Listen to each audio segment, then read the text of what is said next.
Shalom, shalom. Yisrael Ya'el. Yehonathan Dawid with you here on what they call, what is this? They call this the 18th? It's 18th of July, 2021. I don't keep track of that kind of stuff.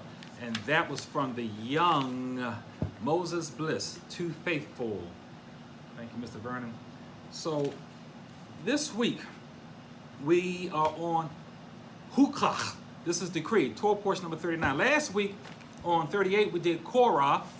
And in Korah, we find that Jacob, as a awesome prophet, the greatest genetic prophet we've ever had, but as a prophet in Genesis 49, 5, and 6, he prophesied that he would not have his soul join in with the evil counsel of Levi. All right? And then we talked, because we know what happened in Torah portion last in 29, what Levi did, what his seed did. And then we find out that coveting is the foundation of all sins. Do not reach beyond what Yahweh has given you. We all have our calling, we all have our gifts. Do not try to reach beyond that, which is what Korah did. Numbers 26:11, we see that as bad as Korah was, that his sons did not die. Esir, Elkanah, and Abisaphat, they still lived, because we saw that we have about 30% of the Psalms comes from the sons of Korah. And I read two beautiful ones to you last week. Very beautiful. They are the Messianic Psalms. In Jude 8 through 11, and I suggest you read all of Jude, we talked about how high-minded wicked rulers lead many astray. And this is going to bleed into this week's Torah portion as well, of these leaders. Who are these leaders that we're following behind? And then we find that after Korah's rebellion, the very next day, the people went out and complained and rebelled against Moses, saying that he killed Yahweh's righteous people. And there was a plague of 15,000 men dying. From that point on, every year, 15,000 males of warring age died until they went into the land of Misraim, the land of Yisrael, Eretz Yisrael. Also, we find Aaron's rod that buds almonds, which testified that he was the chosen one. This rod is something that I've been tracking for you over the years. We know it's a special rod. We're going to see what happens to that rod today. Something's going to happen to the rod. Just in Torah portion 38, it buds with almonds. Okay? Now watch what happens to it today. In this Torah portion, Hukath, it means decree. It goes from Numbers 19:1 through 22:1. And starting in verse 2, was introduced to us the ruddy heifer. And this is a strange ordinance to most people. I've been teaching it for the last several years. We should hear, if you've been following me, you should know about this ruddy heifer. And it symbolically atoned for our sins. And whereas the other sacrifices covers, this cleanses. The ruddy heifer sacrifice is unique from all other sacrifices. It is not a sacrifice of covering. It is not something that covers, but it is a cleansing sacrifice.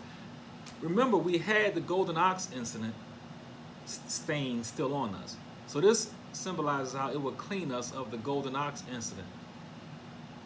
Blood symbolizes sin. The color of blood, we find it all throughout the scriptures, but Isaiah 1:18 in particular talks about how the color of blood symbolizes sin. But this heifer, the ruddy heifer, has to be used. It's a ruddy heifer. It must be totally ruddy. Totally, it's a dark red brown. Never have been yoked. Never have been worked. Of course, a virgin heifer. And the ritual includes it being totally burned to ashes. And then a part of the rituals with the cedar wood, hyssop, and the thread dyed with this special kind of worm whose blood is not red. You go to Leviticus 14:4 on that one. So this is a special sacrifice that's introduced in this Torah portion, the ruddy heifer, that has a lot of deep, significant meaning. And we'll talk about some more of it today. Let's read Numbers 19:9. And it reads, Then a man who is clean will gather up the ashes of the heifer and store them outside the camp in a clean place. And they will be kept for the congregation of children of Israel, for the water of purification. It is a purifying from sin. So it is to purify from sin, where all the other sacrifices did not purify. No one cleans anything with blood. We know we don't clean with blood, we clean with water. And this ash of the ruddy heifer had to be mixed with running water. Running water symbolizes living water. I hope you are connecting the dots to what this symbolizes, who this connects to. There's no reason in reading these Torah portions and this dogmatic Old Testament 613 if you're not connecting it to the so-called Brit Hadashah, the New Testament, if you're not connecting it to today. This affects us today. Yahweh Shua, this is another aspect of Yahweh Shua, who cleanses us, doesn't just cover us. That was a temporary situation, a relationship with Yahweh. We cannot live forever being covered. We have to be cleansed. And this sacrifice is the second part of the two-part regiment of being rectified to Yahweh. Our sins are separated from us. This is the second part in rectifying us to Yahweh. We know in Revelation, as it talks, and we're going to talk about that, how the river runs under the tree of life. It is for the cleansing and the healing. Blood does not clean. It covers up a lot of stuff, but it does not clean. Water cleans and water purifies. They did not get it when Yahweh Shua washed the disciples' feet. That was the epicenter of going from the blood covenant to the water covenant. When the man who created feet humbled himself and bowed down and was washing feet. So Yahweh Shua is the ruddy heifer. We're always talking about he's the ram of Yah and all that, and that is true. All of these sacrifices point to him. In all of the volume of the book, it all points to him. The goat, the sheep, the birds, and now here the ruddy heifer. Verse 14 of the same chapter, and it reads, "This is the law when a man dies in a tent. All who come into the tent and all who are in the tent will be unclean 7 days." How deep is that? 7 days. Now, again, if we cannot understand and connect this to your life today, it's like a waste of time. How is this real for us today? Well, we know right now we are in the 6,000th year, or you can say the 6th day of this world's existence, This is the 6,000th year. We are in the 6th day of man. And then the 7th day is when this cleansing is supposed to be done. Now, in this ruddy heifer ritual, we find that anyone is unclean if someone was in a house with someone who died in a house. Why? Because the house has a roof that covers it. This speaks to the earth, which is covered by a dome. So we all are in the house of Yahweh, and what happens under the house of Yahweh, everything under is unclean because of death and sin. And the only way it could be cleansed is the accepting of his son, Yahweh Shua, who is the living waters. He even said it, anybody who's thirsty, come and drink from me, and he will have eternal life. Yahweh Shua is living waters. This speaks to him as the ruddy heifer, and how he is the living waters. Remember, out from his side came Dom Wa Mayim, blood and water. Blood signified him coming in the flesh, and water is signifying him as being eternal. Eternal living. The blood is with borders, the water is without borders. Yahweh Shua, this is what people are not getting when they just read through the Bible, and this is boring to most people. But anyone who has an intimate relationship with Yahweh will read his word. The Torah means instructions. Please, whenever you hear the word in Torah, get out the word law from your heart and your mind. Read instructions, no different than you get instructions on how to drive a car. These are instructions. If you want to know more about Yahweh and remember, there is no salvation in Yahweh. Let me say it again. There is no salvation in Yahweh. The salvation is in Yahweh Shua. his son. So if you want to get to Yahweh, you got to get to know his son. And this is one aspect of his son as the propitiation of our sins. Not just the covering of the 613, but the propitiation. And they were still not, they didn't get it then as they were going through the wilderness. And many of us are not getting it today. Let's go ahead and go all the way back. Y'all love reading from Revelations. Let's read Revelations 12. Let's read Revelation. I'm going to skip through some of this because I always miss. All right. So let's go to Revelation 22, 1 and 2. And it reads, "And he showed me a pure river of water of life, clear as crystal, proceeding from the throne of Yahweh and of the Lamb. In the middle of the street and on either side of the river was a tree of life, which bore 12 fruits, each tree yielding its fruit every month. The leaves of the tree were for the healing of the nations." This is the last days. This is during that 7th day. Remember, the cleansing process is the first 3 days is a blood covering. The last 4 is the cleansing. It's a 2-part process. You accept the 613. You accept it. It is instructions on how to get to know the Son. And getting to know the Son, you profess the Son, and then the Son professes you to his Father. That is that's the way how it goes. If you don't profess the Son, he's not going to profess you to his Father. Yahweh is going to receive all those that his Son brings to him. Yahweh says he has not lost anyone that was given to him. So we see that the law is not done away with. It brings you to the Son. Then you accept him. And in accepting him, the public manifestation of it is the mitvah, is the washing, is the baptism in the name of Yahweh Shua HaMashiach. You go into a mitvah, symbolizes cleansing of your unrighteousness. You are a new creature. You're not the same person. You're not coveting. You're not backbiting. You're not talking about people. And you're not cursing. And you're not fornicating. You're not committing adultery. You are a new person. And your mind is under Yahweh Shua. You profess him publicly. He professes you to his Father. That's the way it goes. You're not going straight to Yahweh with the 613. The 613 is not to get you into the kingdom. The 613 is to get you to Yahweh Shua. Yahweh Shua is the good shepherd. All those who came before him were thieves and robbers. You must go through him. It all goes through him. Remember, he is the mercy seat. The mercy is on him. Why would they call the 613 mercy if it was done away with? You need the law. Those who are outside the gate are lawless. Those outside the gate are also those who keep the law thinking they're going to get in with the law. It cannot make it through the eye of the needle of the kingdom. You go in with Yahweh Shua. The law directs you to Yahweh Shua, then you receive him. The blood gets you to the water.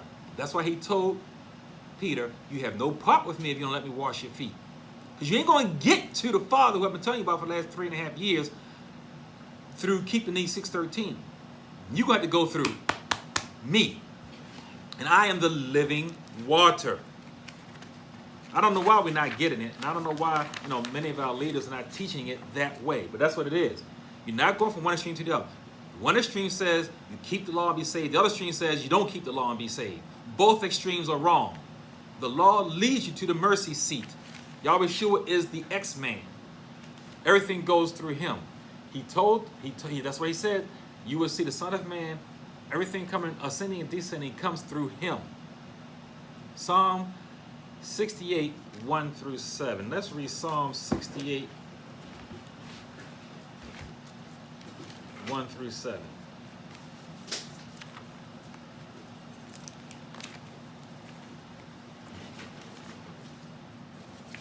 And it reads, "Let Elohim rise, let his enemies be scattered, let those also who hate him flee from before him. As smoke is driven away, so drive them away. As wax melts before the fire, so let the wicked perish at the presence of Yahweh. But let the righteous be glad. Let them rejoice before Yahweh. Let them sing. Let them rejoice exceedingly. Sing to Yahweh. Sing praise to his name. Extol him who rises on the clouds by his name Yah. That's right there in the KJV. It says Yah. And rejoice before him.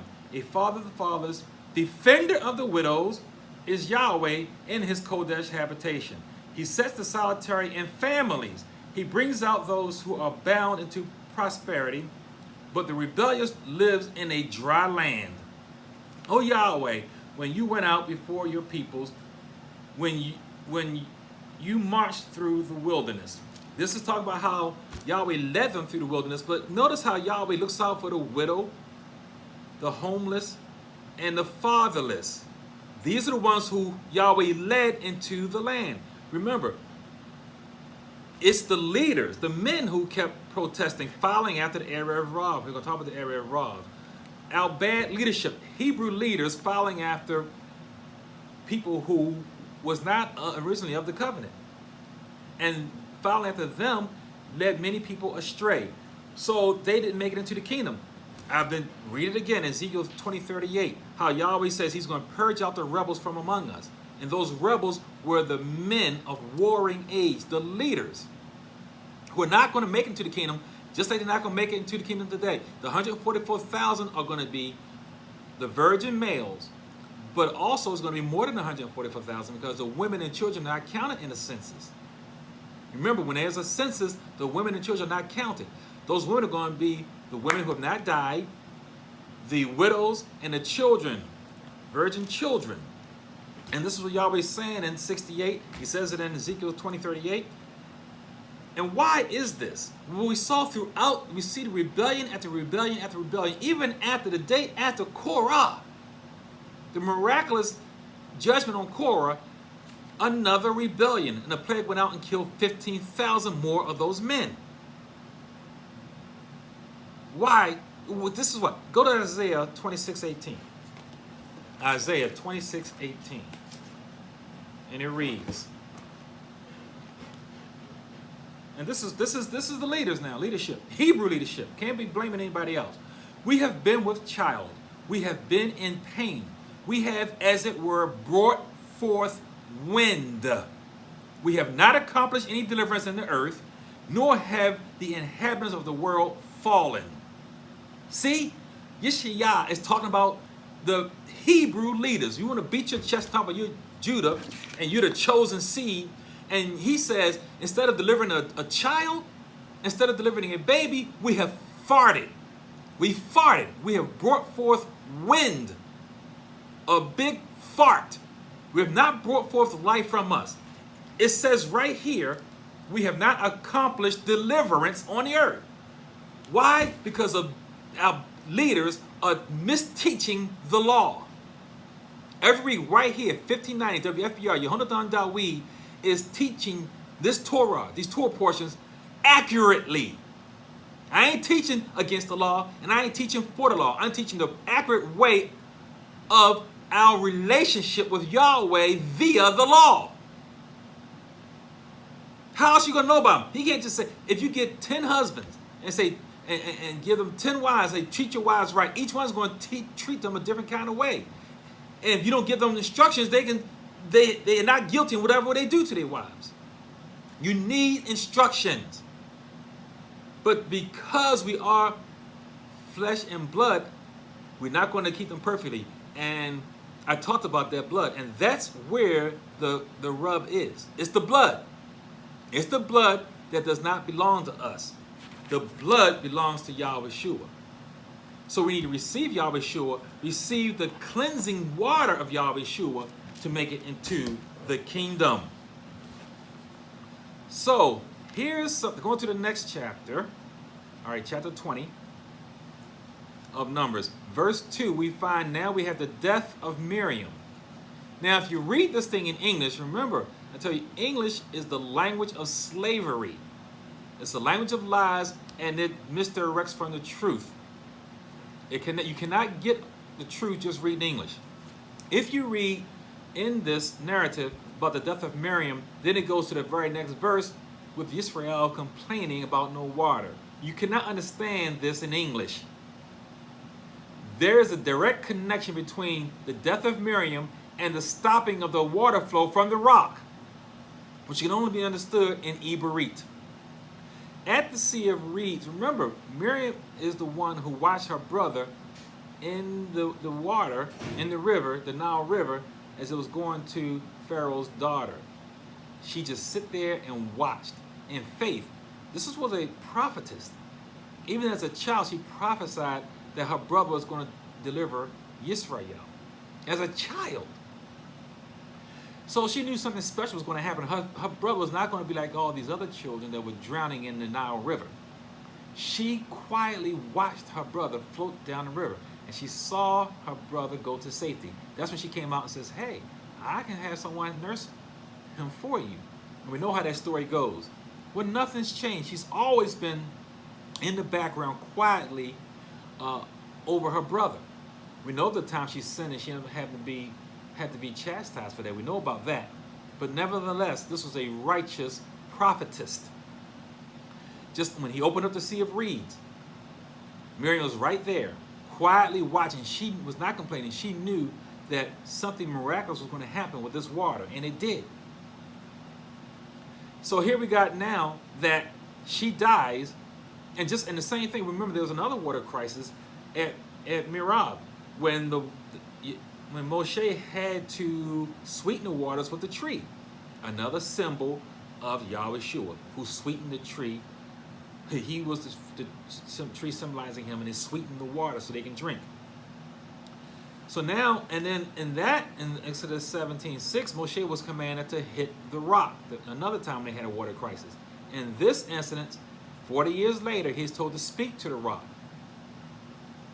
So now this is the first time they're having a water crisis without Miriam. They're having a water crisis without Miriam. So in this instance, Moshe blew his chance to really reveal to the house of Yisrael the connection of their journey and their trials they were going through. That this was bigger than them. What they were doing, what they were going through was bigger than them. Yisrael, whenever they had a problem, they complained to Moshe. They did not see a connection of themselves intimately with Yahweh. They looked at Moses, and they did not connect it. This was Moshe's time to shine, really, and speak to the rock, which represented Yahushua. Yahushua is the rock, and that is throughout the scriptures. Deuteronomy 32:4, and for the New Testament witness, 2 Peter 2:7-8. We see that he was supposed to speak the revelation of Yahushua to this rock, to the people. What did he do in frustration? He didn't have time to even mourn his own sister because they immediately started complaining, and he struck the rock. It worked the last time, remember? He was told to strike the rock, but just once, and that was in Exodus 17:6. This time, not only did he strike it, he struck it twice. And this is deep. I can spend a whole lot of time on this, but I always run out of time, so I have to skim through. But this is Yahushua turning the other cheek. See, what they were not connecting, which Moshe blew the opportunity to speak to the rock and give the revelation to the house of Israel of what was really happening. What was happening was that it wasn't Yahweh who was guiding them. It was his son who was in all of this. And they need to understand that they need to have an intimate relationship with his son. Not just sacrificing rams and goats. And not with this new ordinance, the ruddy heifer, was going to justify them. It was not going to make them worthy of the better covenant.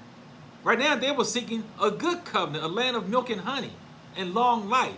But what they was not getting, if they had an intimate relationship, only a few of them did, was that there was going to be a better covenant, an eternal covenant of eternal life. Eternal life is better than long life. I don't care if someone says, hey, you're going to live 900 years. It ain't better than living forever.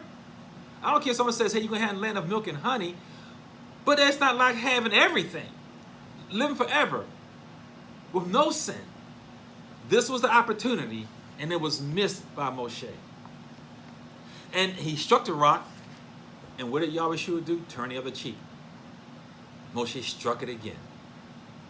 Struck Yahweh not once but twice. Here you have the law, which is Moshe, versus grace, right on the stage for all to see. In the last crisis, when he was told to strike the rock, only the elders were there. In this crisis, all of Israel was called to be there. See the difference? This is why I'm reading these Torah portions, because there's so much to talk about. I'm rushing through it now. But everything means something. Only the elders were called and witnessed the hitting of the rock that brought the water out the first time. In this time, when he was supposed to speak to the rock, all of Israel was present to receive the first Besorah message, which you call the gospel, and they didn't get it. What he got was smack, smack on the rock.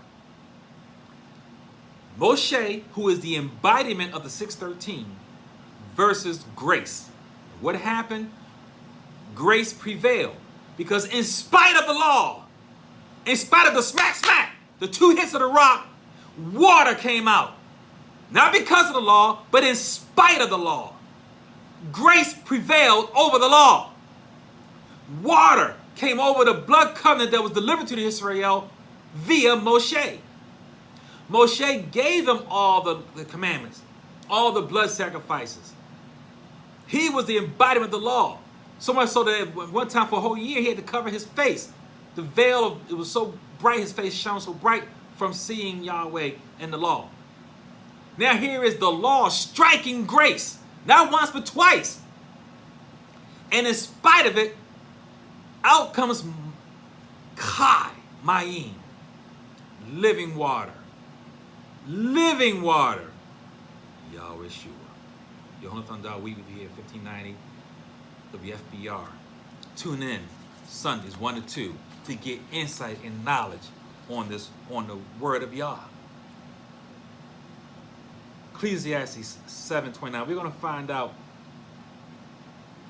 again about this rebellion. Every week I'm reading to you about our rebellion. Ecclesiastes 7:29. Again, something that's not understood in regular English. It's not going to be understood. Ecclesiastes 7:29. And the wise man Solomon says, truly this only have I found, that Elohim made man upright, but they have sought out many schemes. Wow, what does that mean? He said this is what he found out. You know, and this is, and when Solomon wrote Ecclesiastes, this is when he was old. He was a young man, young buck, when he did Songs of Solomon. And then he was a ruler when he did Proverbs. When he did Ecclesiastes, this is when he got old. This is when he really started knowing something. When he did Ecclesiastes, he was old. And he said he has truly found out in all of everything of man, that there's only two kind of men. Yahweh made man upright, but they, you know, they have made many schemes. What does that part mean? The Hebrew word for they is Hama. And if you look at the pictographic Hebrew, which I talk about a lot, I'm pointing to it now on the screen behind me. You'll see it when I download this to the YouTube channel. You have the Hey, the Mayim, and the Hey. That means to watch out what comes from the water. Not once, but twice. Pay attention to they. And what do we say? Well, you know what they say. We always talk they. Who is they? They is the Arab Rab. And they are not man. They are mankind. They're kind of like a man. And everybody walking the earth is either man or mankind. And it takes wisdom and relationship with Yahweh Shua to discern betwixt the two. To know who's a wheat and who's a tare. And Solomon said there's that, and what is the schemes? Machination. It is engineering. And we're going to talk about some more of that. Because this is what Moshe is fight up against and frustrated against throughout all of these, now going into the 40th year. Way back from the beginning, when they were told to make bricks without straw, they complained from the very beginning. We always try to put Yahweh in a box. Okay, Moshe came, he's going to get us out of here. Soon, the first slip up, they think that he's going to come and Pharaoh's going to clap his hands and put out the red carpet and everybody walk out. They get a little resistance. They told him, now, you ain't leaving. You're going to, not only you're not leaving, you're going to work and you're going to make bricks without straw. Complaining against Moshe. You made it worse for us. From that time until this time, after the death of Miriam, they're complaining. And who is it except for the spies? It was always the Erev Rav who led our leaders astray.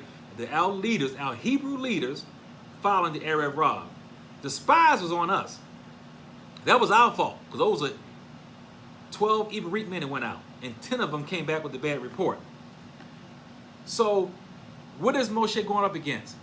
Those in the background whispering rebellion against Moshe and against the law and against the Malachim of Yahweh, which is Yahushua. So this journey they were going through is foretelling. It's something bigger than them. It's not just about them, but they weren't getting it. Let's read the verse 6 of what they call Numbers, which is really Beit Midbar. So Moshe, and this is a chapter 20. So Moshe and Aaron went from the presence of the assembly to the door of the tabernacle of meeting, tent of meeting. And they fell on their faces, and the Shekinah of Yahweh appeared to them. So this comes before the hitting of the rock. And that's when he hits the rock. So now we go forward. What is causing this frustration? Verse 21 and 6 is what I really meant to read. Beit Midbar 21 verse 6, and it reads, so Yahweh sent the fiery serpents among the peoples, and they bit the people, and many of the people of Israel died. Fiery serpents is what this says in English. But it's deeper than that. I can easily spend the whole broadcast talking about this, but of course I'm going to have to rush through it. Now, this generation of rebellious ones got a little smarter, because every time they rebelled, Yahweh would judge them, and they got more laws. They always talked about going back to Mizraim. This time they didn't do that. And they will always blame Moses. This time they didn't quite do that. They blamed Moses, but they also blamed Yahweh. They say, okay, now we know that Yahweh directs Moshe. So they included Yahweh in their complaint with Moshe. They didn't just put Moshe out there by himself. And they also did not say, let's go back to Mizraim. Let's not go back to bondage. So they tailored their complaint a little bit, but they still were the same ones who were complaining. The Erev Rav. They still were the same ones who were in the background causing the children of the house of Israel to complain to Moshe. And Moshe thinking, remember, out came the mixed multitude, which is what I'm getting this word Erev Rav from. It's the mixed multitude. This is the Ibarit words for that. This is important. But they could not, we see, they just could not change in their hearts. They could not change in their hearts. This is the background whispering and complaints against the new leaders, because all the old leaders have been purged out. Now they're whispering and complaining. This is the next generation of Erev Rav and the next generation of leaders, of elders. This word is Hebrew number 5175, Nachash. It means snake, due to its hissing. Its root word is Nachash, which means the whisper. Whisper like divine and magic. And this whispering and divination comes from an experienced observer. We know that Hashatan, back in the Garden of Eden, he didn't just go ahead and go after Mother Hawa. He did a recon mission for a long time. We don't know how much time, because this is before time. But he patiently observed and watched both of them to see where the weaknesses, where the perceived weaknesses were, who he can attack to accomplish his sin, his dirt. And this is how he speaks. He's a whisperer, a diviner. And he hisses. He's a hissing demon. And he saw that in his observation that Mother Hawa would be the easiest one to attack. And that's what he did. We know how it goes and what he did on the tree. And we see that the Hebrew word 8577 is tanin. It's a sea serpent.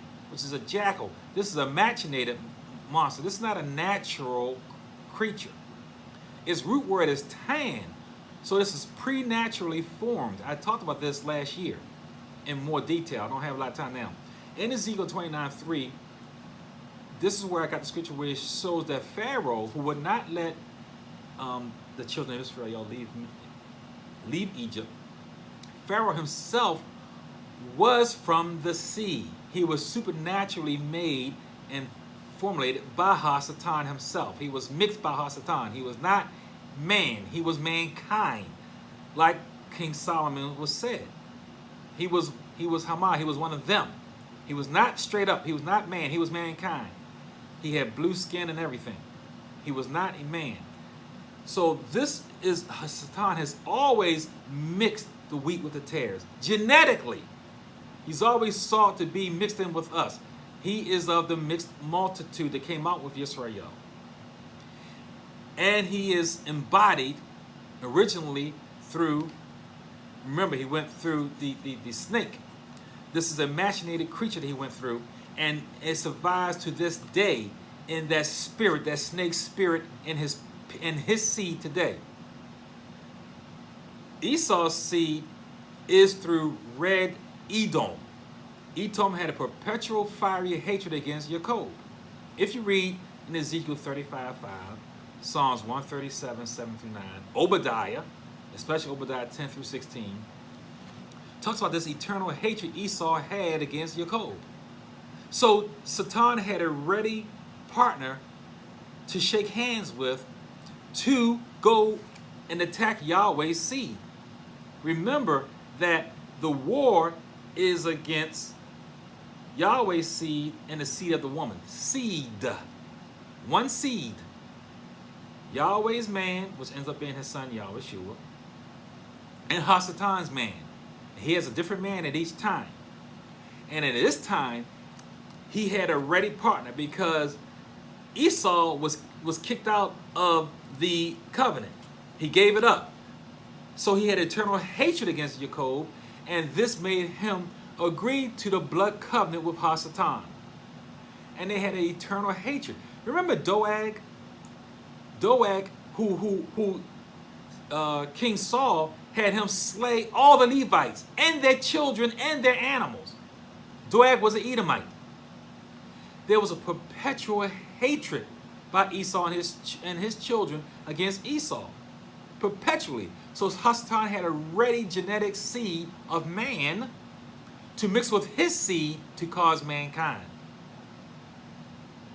Remember, we talked about I think it was in Torah portion, it was one of the early ones, number 6 I think it was, the 6th Torah portion. Toldot. There's 2 Toldot. You had the Toldot of Jacob and the Toldot of Esau. 2 different genes. And in Genesis 36:24, you can read about the genetics of Esau, his generations, as in Genesis 36. In verse 24, it talks about Anah. Anah was the one who genetically mixed seeds from the water. Remember, we talked about hot water beds and even in frozen water beds where spews come up to the surface. He used that to genetically mix with donkeys to make a creature. This is right here in the KJV. Anah genetically experimented and mixed seeds from the sea with land creatures. And we know that this was talked about in Job. In Job 11:12, Zophar talked about this wild donkey who was reborn. Eob talked about how Yahweh seems to be indifferent in Job 24:1 through 5 of the righteous and the wild donkeys, the unrighteous. But we know that Yahweh is not indifferent. They will get their due at the end. Right now, they are wheat and tares. Right now. And we know that in Job 39:5, Yahweh, he exposes who the Arab Rav are. They are the wild donkeys who was mixed with seeds from the sea. Remember, when the world was destroyed, all the demons destroyed the world by being cast into the earth, destroying the whole world, which is all became tohu wabohu, all water. They come out of the sea. In the flood, none of the sea animals died. So where did the demons go? Into the creatures that allowed them to go into them. You know, there's no sea creatures allowed on the altars. So we see there's a history of this water, water of life and water of death. There's a parallel there going on. Man receives the water of life, and mankind the water of mixing and death. Mixing animals and creatures with man. There's a parallel there that's missed in reading in English. You have living waters and you have dead waters. Dead waters is what Hasatan used to mix with mankind. They're the ones that teach this evolution. You're made to learn this in school, how man evolved from the sea. Got up onto the beach and eventually got legs and walked. Well, this is all true. This is where it comes from. It is true. Mankind did evolve from the sea. But like Salomo said, man was made upright. We were created upright. We didn't evolve. We are after the image of Yahweh. Mankind is after the image of Hasatan, a snake, the Erev Rav, who hates Yahweh's people. And we're not trying to draw a blank cover over anyone. We know one of the most righteous men in the history of the world was an Edomite. Job, an Edomite. One of the most righteous men in the history of the earth. So we're not painting a broad brush against peoples. That's what the Erev Rav wants you to do. It wants you to hate this person, to hate that person. Even it can be black on black, the Houthis and the Tutsis. One's nose is a little bit wider than the other's nose. So then you go ahead and kill 1 million people. Rwanda, self-hatred. Hatred against somebody who's white. Hatred against somebody who's black. Hatred against somebody who's Jew. Hatred against somebody who's Chinese, Japanese. This is not, the Torah does not teach that. It teaches hatred against the spirits against Yahweh. This is a battle not of flesh and blood. It is a battle of spiritual wickedness in high places. And what spirits receive, because remember, even in the sea, all of those creatures did not receive those demonic spirits. That's why some fish are kodesh to eat. Spirits cannot just go into anything. Cannot go into anybody. They have to be received. They have to be received. Everyone on this earth is either man or mankind. And mankind is constantly trying to intrude genetic infusion into us. Right now, doing it with the COVID. Messing with the DNA. Messing with the protein peptide molecules. Going with the RNA, rewriting your DNA. Mankind you can't even eat healthy. Like Ezekiel was told, all the food is foul. Yahweh told Ezekiel. Because even your vegetables are genetically engineered. Everything you eat, trying to eat healthy, all the fruits and vegetables are genetically modified. Flesh is being made in the labs. You're eating flesh, and the government says they don't have to tell you whether it's a real cow or made cow from the lab. Because the Erev Rav rule the earth. They're the ones who make all the policies. If you're a government leader, you're a demonic leader. There's no righteous leaders on the earth. The Erev Rav are the ones who make policy, who makes laws. They're not your neighbor across the street who doesn't look like you. So to stop cursing him and thinking you're more righteous than your neighbor across the street because he's white or Jew. Stop this. Stop this hatred of melanin content of people's skin, which they have nothing to do with. You have nothing to do with the melanin content of your skin. Love Yahweh Shua. Love his instructions. Learn of him. The day the sun rises and falls, will you even ever seen the Erev Rav? Your eyes don't even look at the enemy other than unless you're looking at yourself. We have proven ourselves to be our worst enemies. Our Hebrew leaders followed after the Esau implanted within us. Because out of Mizraim came a mixed multitude. Anybody who put the blood on the lintel was saved from the death of the curse, and they all came out of Mizraim. They didn't have to be Hebrew. So Hasatan had his people seated with Yahweh's people. And they are in our camps today. To this very day, we have small pockets of believers worshiping every Shabbat, keeping the feast days and all that stuff. And in them, you're going to have somebody in there who's going to start trouble. Got to start trouble. Giving our Hebrew men leaders the blues. A Nachash Saraf is a genetically engineered mankind from Esau who made a blood covenant with Hasatan, who promised reclamation of Esau's birthright. He made a blood covenant with the devil to get his birthright back. This whole world events we're going through is good versus evil. And they actually think they can defeat Yahweh. Hasatan, he has his seed out there, and there's billions of them. And it's growing. You see it, they're telling you all the time in the movies they make, and in the songs they sing. Zechariah 3, 1 and 2. People don't underestimate evil in the face of it. Zechariah 3, 1 and 2. Then he showed me Yahushua, the high priest, standing before the Malachim of Yahweh, and Hasatan standing at his right hand to oppose him. And Yahweh said to Hasatan, Yahweh rebuke you, you accuser. Yahweh, who has chosen Jerusalem, rebuke you. Is this not a brand plucked from the fire? Simply, and to this day, open your mouth and rebuke Hasatan. He does not have authority over you unless you give it to him.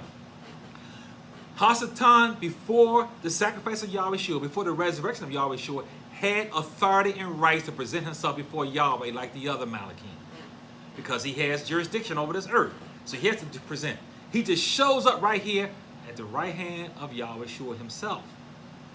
Just like he did when Abraham was getting ready to sacrifice his son Yitzhak. Hasatan showed up at the right hand of Yahweh Shua, who stopped Abraham's hand from slicing his son's neck, from sacrificing his son. Hasatan also showed up, just like he did with the narrative of Job, and like he did here with the narrative in Zechariah. Hasatan shows up. And Isaac saw the face of Hasatan. It scared him to his genes. This is what produced Esau. Esau is a mutated gene, genetic creation. Out of the same seed that he impregnated his wife with, out of the same womb came life and death. Jacob and Esau. Jacob is life and Esau was a mutated gene because his father, Isaac, saw the face of Hasatan when he was on the altar of sacrifice. This is deep knowledge you're getting here. The whole time that we here on WFBR, Yahweh for Christians, tune in every Sunday 1 to 2. Another error even our leaders are teaching about this genetic, this snake, okay? This seraph that was put on there is not Yahushua. And they say it's Jesus on the cross. Well, you know what? Yeah, it is Jesus on the cross, but it ain't Yahushua. It does not represent him. He's not represented by a machinated snake. And our leaders, because they don't study the Hebrew, get it wrong. They get it wrong. If you study the language, the Lashon HaKadosh, the language of creation, you would remember my book's subtitles are Original Words gives you original truth. Original Words gives you original truth. And if you study original words, you will see this. So we see in verse 8, Moshe fashions this saraf and places it over the rod that buds almonds. Remember last week, Yahweh verified that Aaron was his man when his rod budded. His rod is an olive. Remember, it's an olive rod, but it budded almonds. An olive rod that budded almonds. All is Yahweh Shua. We know Yahweh Shua sacrificed himself on the Mount of Olives on an almond tree. An almond tree on the Mount of Olives. So we have this rod the Aharon budded the almonds, which is the first budding of all the fruits in springtime. It buds first. Now in this Torah portion, Moshe covers that, which is, again, they didn't get it, was the revelation of Yahushua, with the snake, Hasatan, because their hearts, this was their hearts. And anyone who looked at it who was bitten, remember, everybody was not bitten. Those who were bitten, and they looked up to it, were healed. Not saved. There's a difference between being healed and saved. Remember, Yahushua healed 10 lepers. 9 of them ran off back into the town, happy and joyous, to live their best life, just like they just got the COVID shot. Just go back to the way you was living before. Only one returned. Only one returned to the life, to the living life, the living water of Yahushua, to pay homage, to see what doth you have for me to do. Only one came back. Only one came back healed and saved. The other 9 were healed, but not saved. Those who looked onto this snake were healed, but they were not saved. They did not make it to the promised land. This snake, the narrative goes by Christians and even some Hebrews, is that it represented Jesus on the cross. It may have, but it did not represent Yahushua on the cross. It represented Hasatan seed. It didn't even represent Satan. It represented his seed, mankind. And it was made, see, in English also is mixed up with these metals. The word copper, this was not a copper snake, okay? Because copper is a natural element. And is a natural metal. This was, it was not brass. Also, brass was not, didn't come about till 500 BC. This was bronze. Bronze is an alloy of copper and tin. And we've been using that since 3500 BC. I just looked this up yesterday.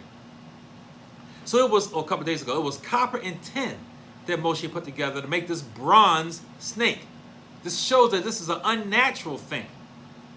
See, tin is also a natural element. So you got 2 natural elements mixed together to form this unnatural element of bronze.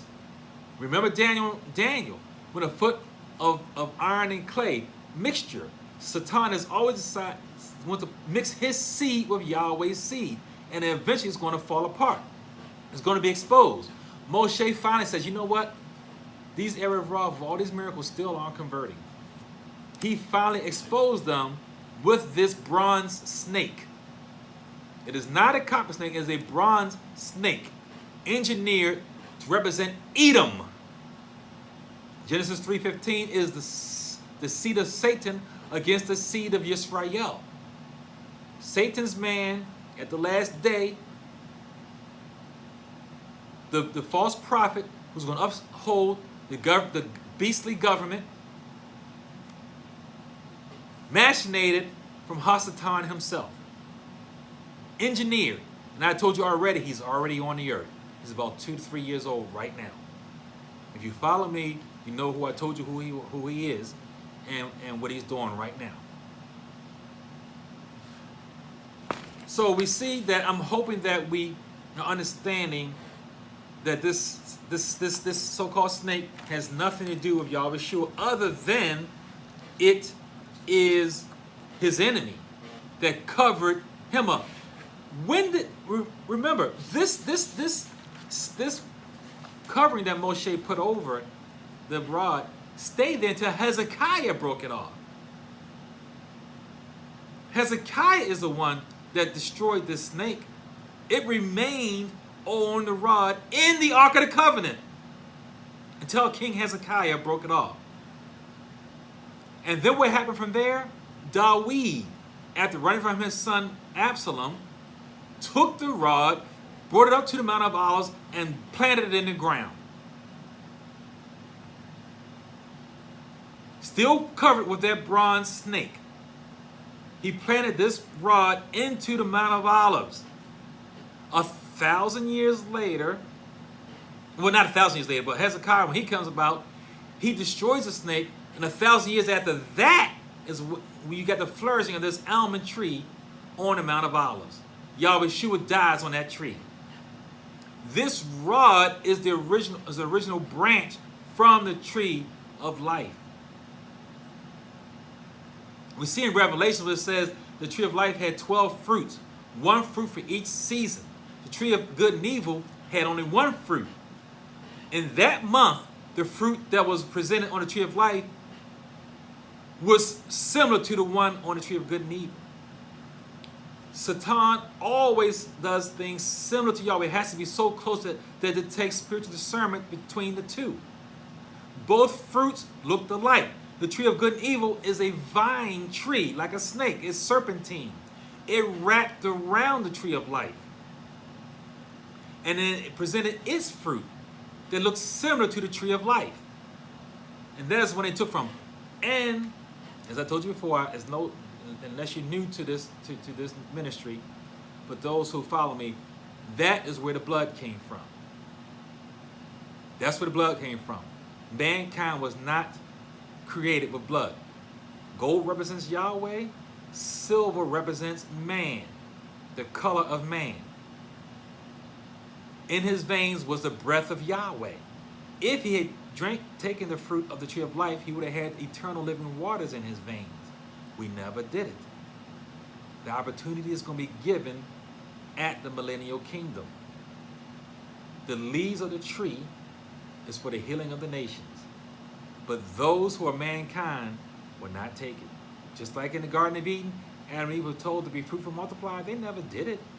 Not until after they fell. They were told to eat, they can eat from the tree of life. They never did it. After they sinned, they would try to go to it, but they were guarded from it. Because then they would have blood and water in their bodies. Only Yahweh Shua can live perfectly to 613. Only Yahweh Shua can have house blood and water and be righteous before Yahweh. Only Yahweh Shua is sinless, not man. When one receives Yahweh Shua, and they do that in the mikvah, in the baptism, and the last day, in the resurrection, we were created in new creatures. And our blood will be instantly replaced with the eternal living water of Yahweh Shua. And those who are alive need to accept the waters under the tree. But those who are mankind, they're not going to do it. They're not going to do it. No one that was left behind is going to make it in after that first resurrection. If you're not in that first resurrection, it ain't no such thing as a second chance. The tree, the water is going to be there, but they're not going to do it. You see, in reading these Torah portions, how the pattern of man is in the heart to go against Yahweh. And this is what Moshe showed with this snake. It is in their hearts. They are rebels. Rebels without a cause. And Yahweh Shua says in Mark, and I didn't read it, but he says, he who is of me is who follows me is my mother and my brother and my sister. He didn't say father. He said, here is my mother and my brothers and my sisters. You read that in Mark 3 and also in Mark 3. He didn't say father. Those who receive Yahweh Shua are his mother and his brother and his sister.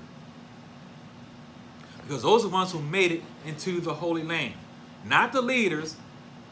What we hope to do is just to die in faith in Yahweh Shua, and we'll be resurrected like Dawid said. You will not leave my soul in Sheol. I have faith that Yahweh Shua is going to resurrect me from the grave because of my faith and my love of him, because of my daily intimate relationship with him. I'll be resurrected again in him. But for those who think they're going to be part of 144,000 and your age is over 20, where are you getting that from? Because it's not from the book, not from here. It's not from here. Only those who made it in was the next generation. Not those who came to the Kodesh land. Yahweh Shua HaMashiach must be received. You must testify of him. You must testify of him, and then he will testify of you to his Father. And anyone who does not testify of him, he will not testify of them. It all comes to him. He is the X-Man. The 613 are instructions to Yahweh Shua.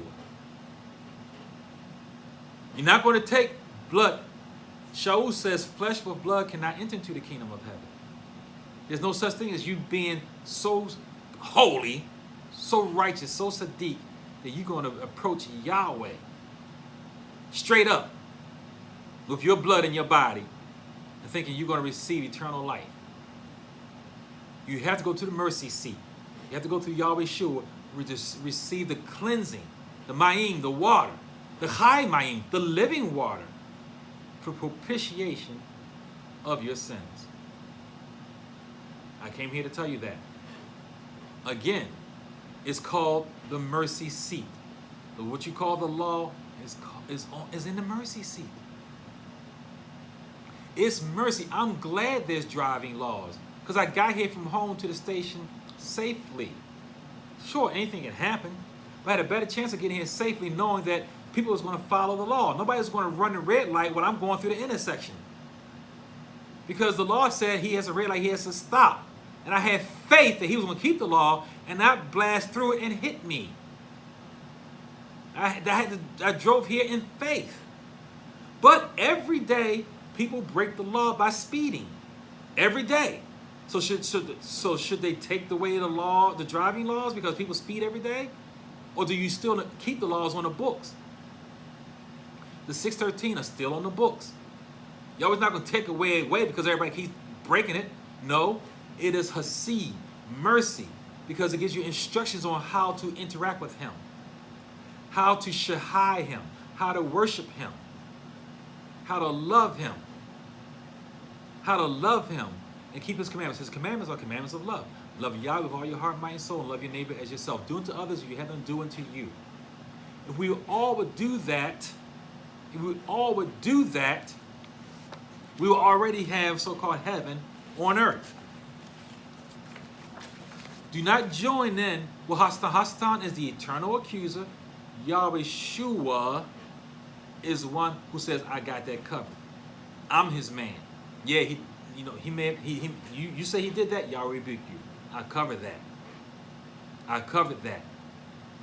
Yehonathan Dawid is covered. Now I'm going to give him a new name. A name that has never sinned. A name that has no memory of sin. Blood carries the memories.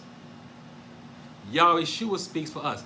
Do not join in with Hasatan. Remember, at the mouth of two witnesses, everything has to be established. You have Hasatan accusing us, and then when you speak against your brother, when you speak against the leadership and the headship, you are joining in with Hasatan. You're joining in with the accuser. So then you're having a witness. Hasatan cannot curse us. And next week, we're going to talk about that. Next week's Torah portion number 40.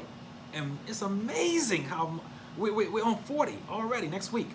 And I will probably be broadcasting from another place. I will not be here at the studio. But Balak hires Balaam to curse Yisrael.